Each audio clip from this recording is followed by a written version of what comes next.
I'm a taxi driver and I've been doing this job for over 10 years now.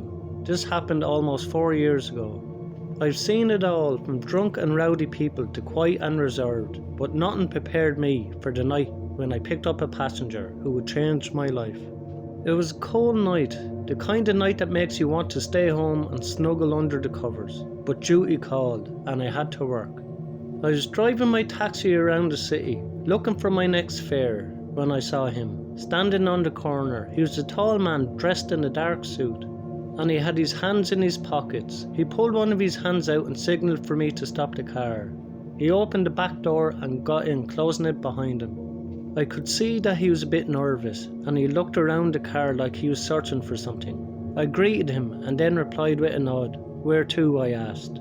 He gave me the address and it was on the other side of town. I shifted the car into gear and drove off. I tried to make small talk to break the ice. He was polite but distant, answering my questions with only a few words. As we drove, he suddenly changed his mind and asked to be taken to a different address. I followed his instructions and we drove through a dark and deserted street. He then asked me to stop in front of an old building. It looked abandoned, so I wasn't sure exactly what he wanted to do there. I hesitated for a moment, but he assured me that it was safe. When we parked the car, he got out and told me to wait for him. I could see him approaching a man on the street. They exchanged a few words and the other man was scary looking, with a shaved head and a lot of tattoos. That was in stark contrast to my passenger, who looked like a dupe businessman. I was about to drive away, but just in time my passenger returned to the car. He was followed by the scary looking man. They both got into the back seat. Then my passenger told me to drive, and I did what I was told. I felt uneasy about the situation, but I couldn't refuse. As we drove, the passenger and the scary looking man spoke in low voices. I could only make out a few words, but I came to suspect that I was being used in a crime. My heart started racing. I knew I had to do something to protect myself. The smartest thing was to go through with whatever they wanted to do, and then call the police afterwards. However, I knew that there was a police station only a few blocks out of the way. It was a quick decision, but I decided to go for it. I took the turn and slammed on the gas pedal. As we approached the police station, the passenger suddenly pulled out a gun and pointed at me. Don't even think about it. By then it was too late. We were right in front of the police station. I brought the car to a stop and the two men got out and ran away. I was in shock and I could hear my heart thumping. After I caught my breath, I walked into the police station and told them what had happened. I still didn't know what these guys were up to, but one of them had pointed a gun at me. I described the men as best I could. I later found out that they were even captured on the security camera at the police station. The next day the police called me and asked me to come to the station for an interview. They had caught the two men and they wanted me to identify them. I went down to the station and they showed me a lineup of suspects. I recognised the passenger immediately. I pointed him out to the police and they arrested him and charged him with attempted robbery and assault. The scary looking man was also arrested and they found a weapon on him that linked him to the other crimes. I was relieved to know that they were off the streets and they wouldn't do any more harm. Over time the memory of that night began to fade and I returned to my routine. That's only one scary story. I've many more to come. This happened on a warm night in September of 2013. I noticed the full moon as I drove down a deserted road. My headlights cut through the thick fog that had started to settle over the city. I just finished a long shift at the hospital and I was looking forward to a quiet night in, but fate had other plans for me. As I rounded the bend in the road, I saw two cars pulled over on the side. They were illuminated by the glow of the street lights. As I got closer, I saw that there was a man being held at gunpoint by another man. I slowed as I passed the victim. He was trembling and pleading with the gunman, but he was relentless in his demands for money and valuables. They didn't even seem to notice me at first. Perhaps all the commotion was distracting enough for me to go unnoticed. My hands began to shake on the wheel as I realised I was witnessing a crime in progress. I knew I had to act quickly, so I backed my car to a dark section of the road and fumbled for my phone in my pocket. I dropped it on the floor of my car, my eyes still fixated on the robbery. I reached down for my phone, not wanting to look away, and I finally found it and dialed 911. Then I watched in horror as the gunman turned towards me. Until then I thought it was well hidden by the darkness, but I was wrong. I quickly hit the gas and sped away, praying that he wouldn't follow me. I drove for several minutes, my hands shaking on the steering wheel, as I recounted what I had just seen. When I finally pulled over to the side of the road, my phone rang. It was the police. I wasn't sure how long they were on the line, but I imagined all they heard from me was heavy breathing, and maybe some mild swearing. When I answered the phone, the officer told me that someone was on the way, and that they'd be there soon. I breathed a sigh of relief as I hung up the phone, knowing that I did the right thing by calling for help. But as I sat there in the car waiting for the police to arrive, I noticed a car pull up behind me.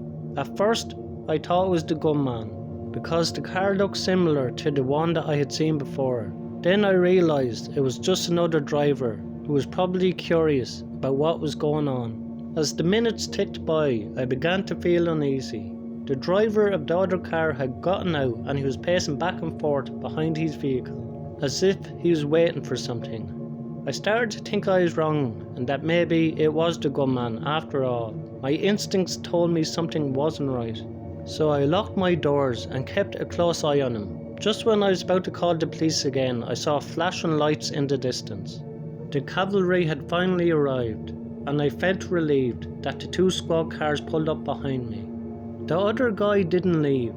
I figured that if he was the gunman, then he probably would have slipped by now, so I felt a little more relaxed. But if he wasn't the gunman, then who was he?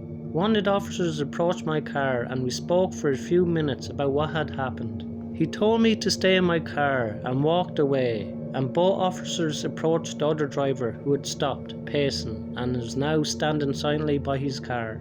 I watched through my rear view mirror as both police officers approached him. Suddenly the driver bolted and ran into the woods, disappearing into the darkness.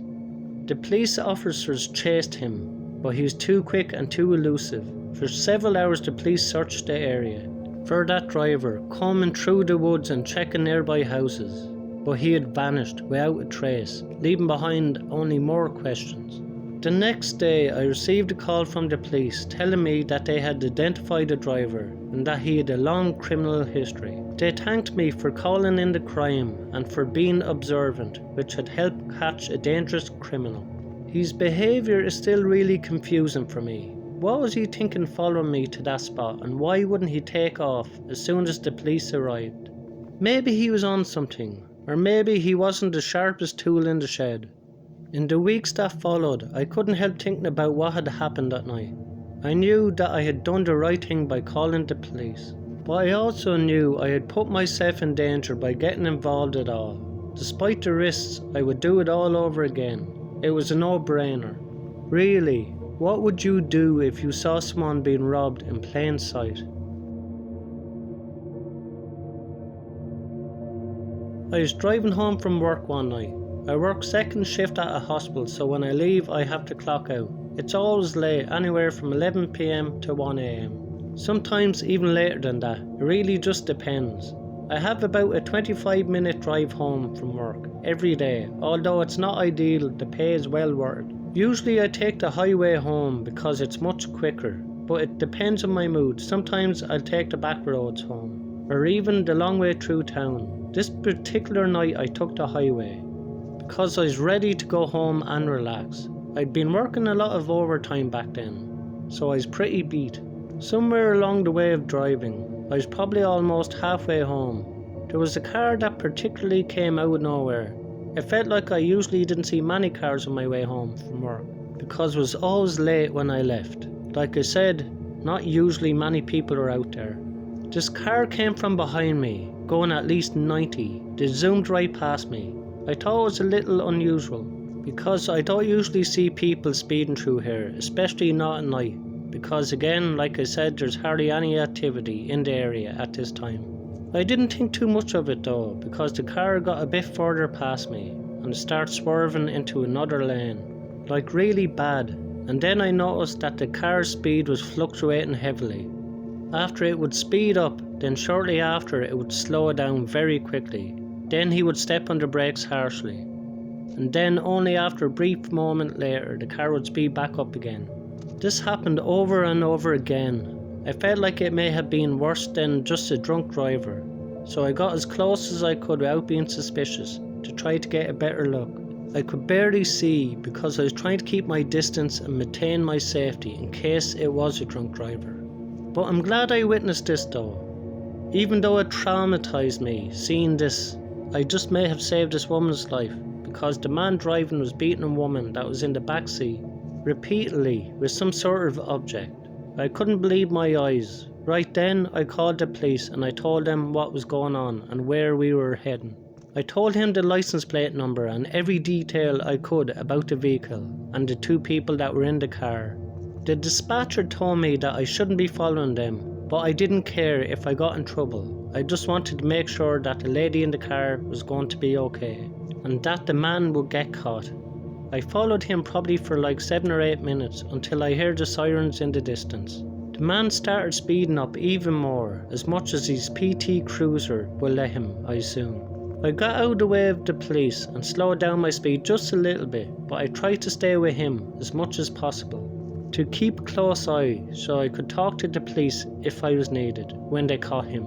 Eventually he swerved off the highway into a big open field area and spun out. Then the car bar rolled probably like 5 times before it came to a complete stop. The man ditched the car and tried running away, but the police caught up to him, tased him and arrested him.